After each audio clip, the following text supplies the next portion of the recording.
Tara, benta na natin to.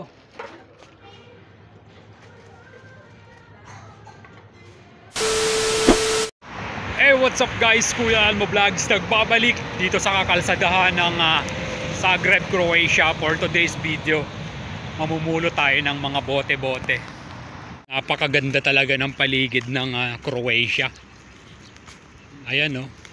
Green na green. Every basurahan na ganyan, titingnan ko kung mayroong mga bote na tinatapon.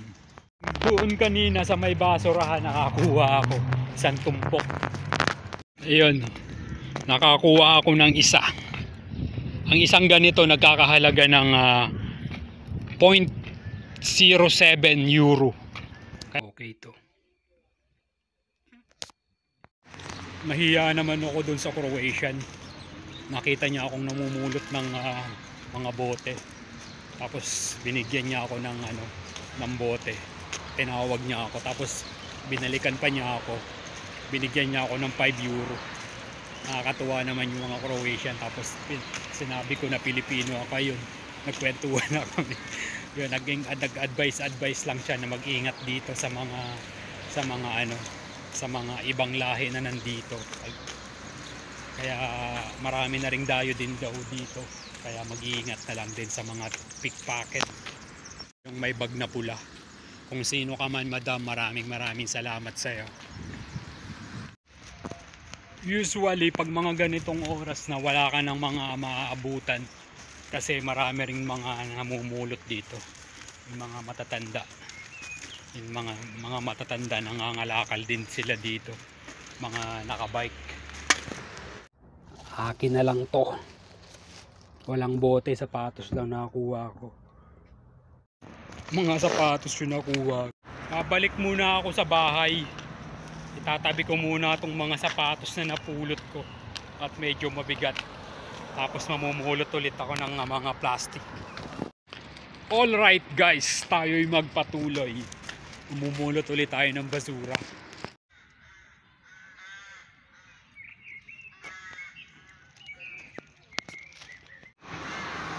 Ang daming uwak doon sa puno. May mga pugad sila doon.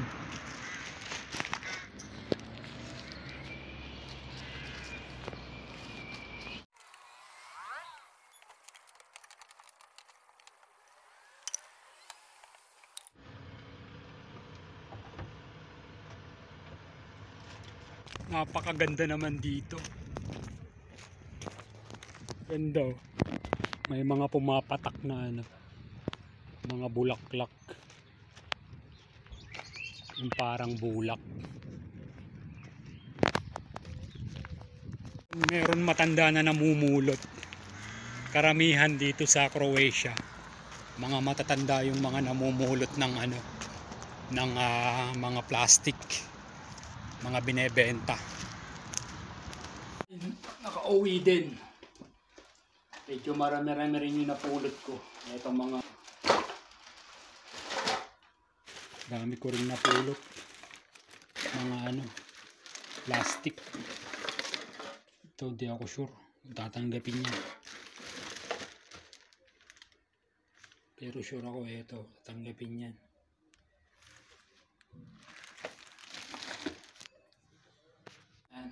Medyo marami rin yung napulot ko. Mga tiyempo. Merong namumulot na matanda. Nakita ko sinusungkit niya yung mga bote dun sa mga basura. Kaya hindi na ako dumiretso. Binigay ko na lang sa kanya. Karamihan kasi dito mga namumulot, mga matatanda na eh.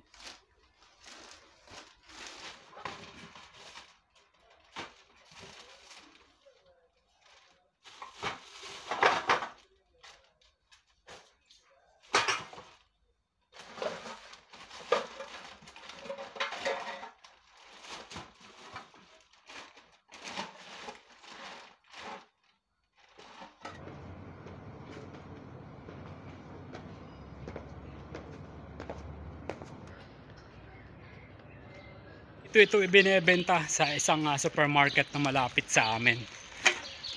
Ang isa nito ay 0.07 euro. Kaya pag marami, makakarami na rin. Tapos may machine doon, ipapakita ko sa inyo mamaya. May machine doon, ihuhulog mo lang. Tapos yun, ihuhulog mo lang ng ihuhulog. Pag reject, iniluluwa. Tapos yung resibo is doon mo rin ipamimili sa kanila, or pwede mo rin i-transfer to cash. Dito sa supermarket na to, ibinebenta yung mga bote na ganito. Yung mga pagbentahan, pwede mo rin ipamili rito sa kanila.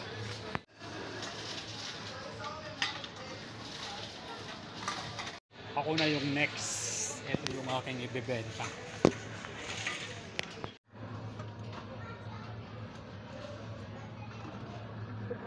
Check it.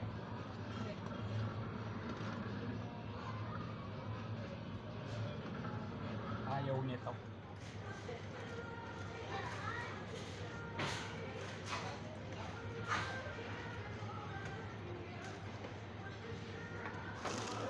Naka 4 euro ako. Pwede tong ibili dito or pwede mong ipakash. What's up guys? Ito na yung mga kalakal ko. Naging grocery na. Meron na akong manok, meron akong gatas, meron ako ng oats. Bumili na rin ako ng sibuyas sa bawang.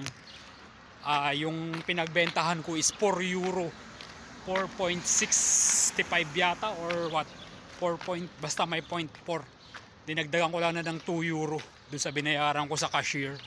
Ayun, meron ng pang tinola. Tapos may mga ricado, may pang almusal na rin ako ng oats. Saka saging, saka asukal. Yun, bumili ako asukal. Yun, hanggang dito na lang mga kabayan. Ako si Kuya Elmo Vlogs. Ingat tayo lagi. One love. Bye bye.